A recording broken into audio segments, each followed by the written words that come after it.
We will not spend much time in approach number 1 because approach 1 is something that is not used much. So what is the approach number 1? Approach number says that you take x of n with its sampling frequency of fx, you convert x of n back to x of t, the original x of t from where x of n was obtained. Now how do you convert a discrete time signal back to a continuous time signal? So for the conversion of continuous time signal to discrete time signal, one can use analog to digital converter. So if I want to convert x of n back to x of t, then I use something opposite of that. We can use digital to analog converter. So using digital to analog converter, I can convert x of n to x of t. What next? Once you have the analog version of x of n available, now I will say that convert this x of t back to x of n. But this time when I do this conversion, that means whenever I carry out the sampling process on x of t to get x of n, I will do it with the new sampling rate that I'm looking for. So how can I convert x of t to x of n? The standard procedure will be nothing but the sampling, which I can carry out using analog to digital conversion. No doubt analog to digital conversion, apart from sampling, will also assign fixed values to the every sample. So that second part, which is of quantization, might be optional. In that case, we will simply focus upon sampling part of ADC. But I hope this first approach is clear. It is very obvious approach. You take x of n, you convert it to x of t, and now you sample x of t again at new sampling rate. So that new sampling rate could be 500 Hertz or it could also be 2000 Hertz.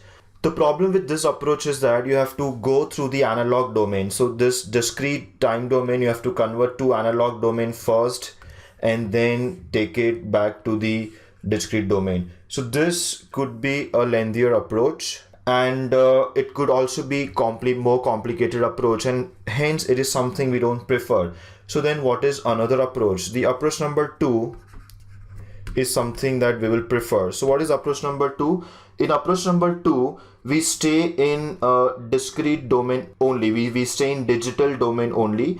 In this case, we simply increase or decrease the sampling rate as per the requirement. So for example, if I give you x of n with a sampling rate fx, then I can convert it to x of n with new sampling rate fy by simply doing one of the two steps that we are going to discuss.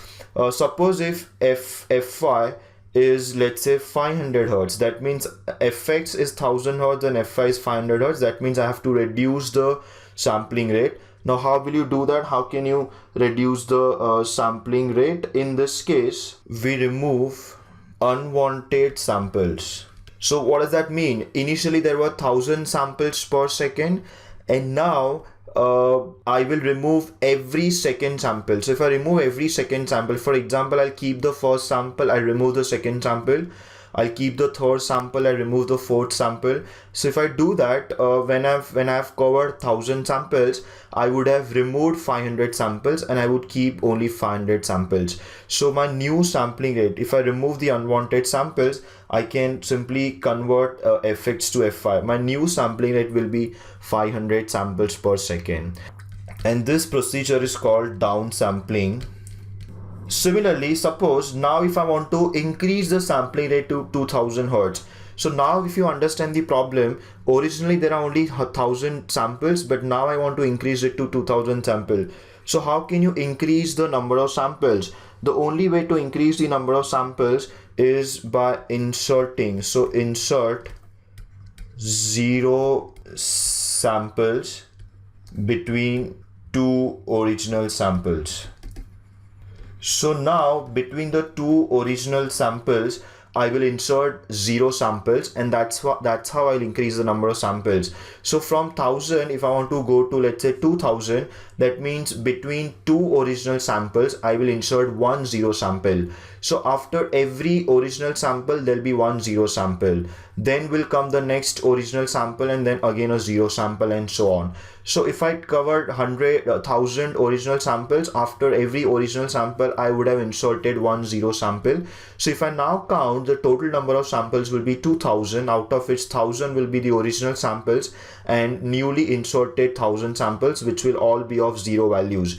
Why we add zero samples? Because we don't know what would have been the original value of this new 1000 samples if x of t had been sampled at 2000 hertz before, because when you sample it at 1000 hertz, you are only reading 1000 samples and not considering anything else from x of t. So I don't know what new values I should be inserting, so we simply insert zero samples. So this process in which we insert zero samples and increase the sample rate is called upsampling.